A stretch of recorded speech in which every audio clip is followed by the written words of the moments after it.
But now that the intros are out of the way, and one big thing that we had to talk about this weekend, I know you're excited to talk about it, or at least I am.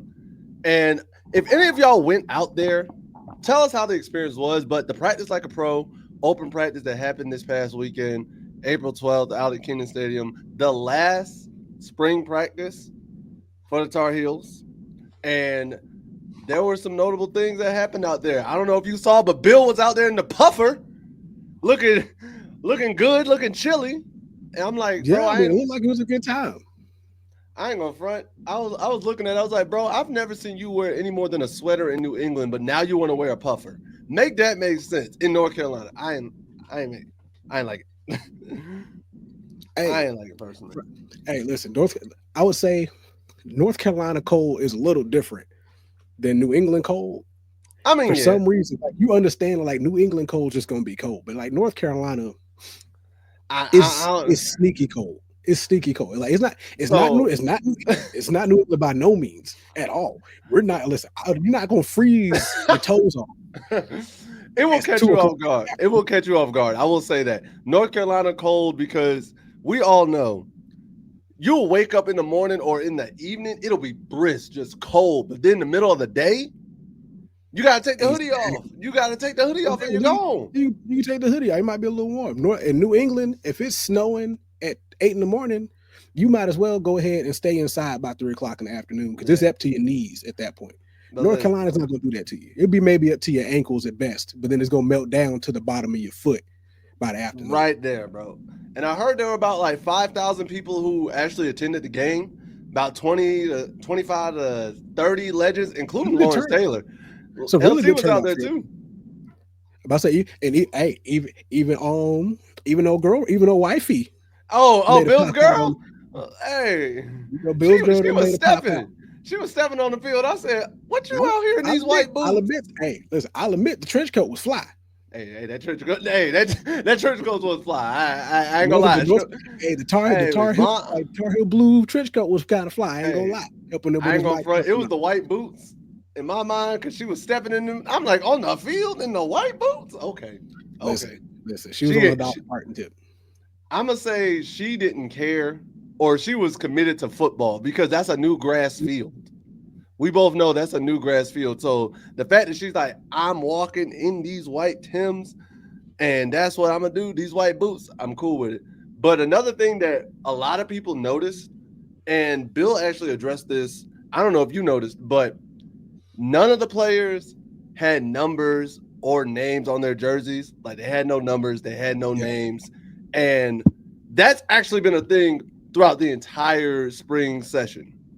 That's been a thing that's throughout the entire spring session. And Bill had a quote about it because you know, some people gonna ask, and it was addressed back in March during their second practice, and Bill addressed it. And he was just saying, "Hey, that's what we do.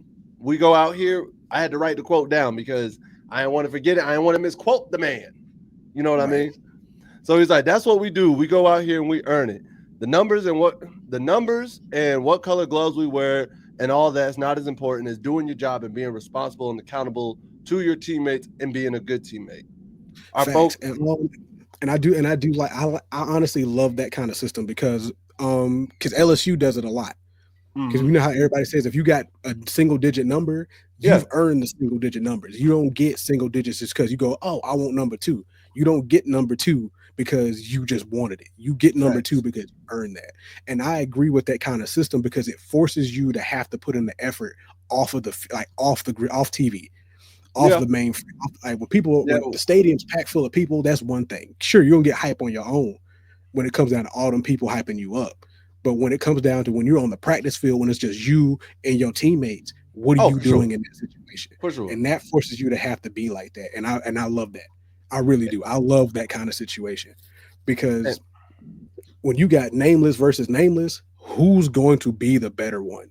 oh yeah, because here's the thing, Prove to me especially that you are better than if like you have a high profile nameless kid like a 4 or 5 star coming in, and then you Mhm. have like a 2 star, but when you get there at that spring practice and nobody knows or nobody remembers what they look like, and they're Oh yeah, just when you on the got field in when pads. You're they'll like, have on yo, the who helmets is of the same, who? neither got a number, neither got a name. It don't matter what them stars are, because I've seen it several times on the Raw Room. Mm-hmm. Jalen Collins and all them boys have said it before. Them stars mean nothing. Yeah, When you're and I on the field, them stars mean nothing. Sure, the stars will give you accolades and the reports, and when people want to talk to you on TV and all that, sure, that gives you a big thing. That gives you some kind of push. But when it comes down to actually performing on the field, you have to live up to those stars that they give you. If you don't, it don't matter what kind of 5-star they gave you. If you're a 5-star coming out of high school, but you perform like a 3, what's it matter? facts, and not You only got that, rated because you were good at high school. You're not good in college. You're not the man here no more. and not only that, what I find funny is, of course, Bill threw a low key shade at the NFL because he's like, we did that in New England, we did it for years, and then of course they changed the rule and forced us to put jersey numbers on the players, and so we did. I don't think it's important this time of year. I was You like, know what'd been real funny? You know what'd been real funny? Because knowing Bill and like how petty Bill is, knowing what would have been real funny was watching Bill if he just put 99 on everybody. oh, bro, that'd have been hilarious. If I Everybody's see just a not. if I see You a said I had to put 99 numbers on them. You didn't receiver, say they had to be different numbers. if I if the NCAA made that a rule, Bill would do that. Put a 99 on Yeah. everybody and just Everybody's say, either "Yep." just 00 or 99. You know, like no in between. Offense is But 00, or they're all X's and all O's. That's it. big, They're big all X, X's and big all X. O's. But one thing I'll say, and I got a few practice notes from what I saw a lot of people talking about. So they spent the reason why it was called practice like a pro is because they were spending a lot of time doing game scenarios, basically all the stuff that the pros do in New England. So full offensive drives, like ones versus ones, twos versus twos. They practiced all three phases, and they were even doing like kickoff reps and whatnot, which honestly, I can respect that because when you're treating them like a pro and when you're building these guys up who all their dream, everybody knows their dream is to get to the next level. Their Right. dream is to play at the pro level. So if you are playing under a Bill Belichick and he's grinding you and pushing you and having you perform like a pro, and I guarantee Bill has them doing like media day classes, having to know how to talk to reporters off field, how to conduct themselves in the weight room, what to anticipate. He's probably got UNC working like a pro weight room and a pro Oh, team.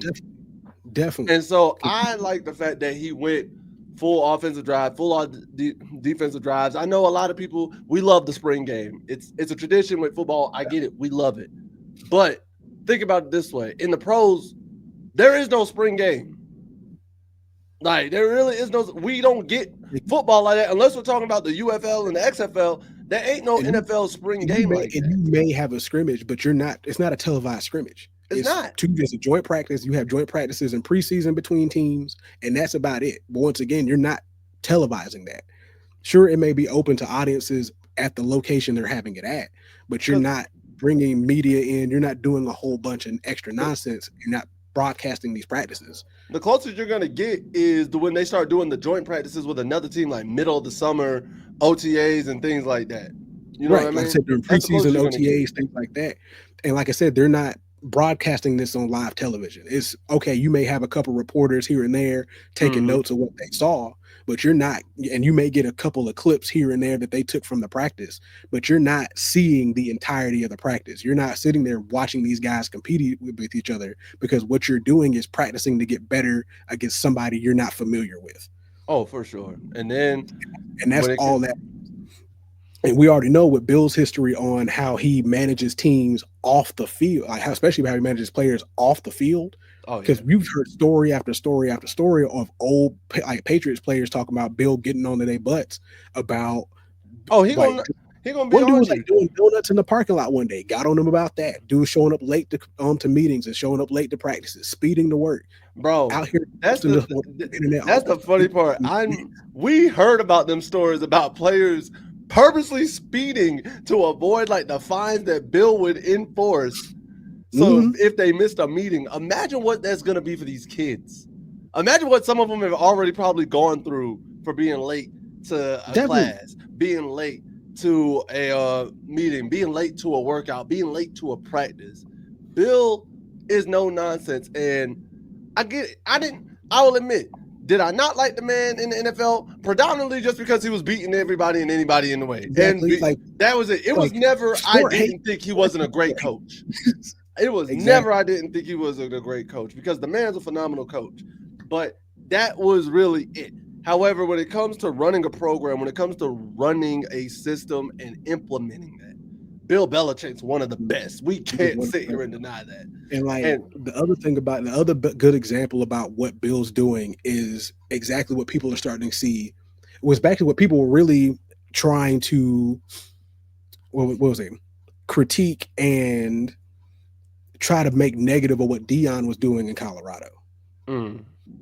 Because remember, Deion's main focus, especially when he became a coach at Colorado, was telling, like, what I'm trying to do is not just make you an athlete and a pro at this. I'm also trying to make sure that you are men when you leave here.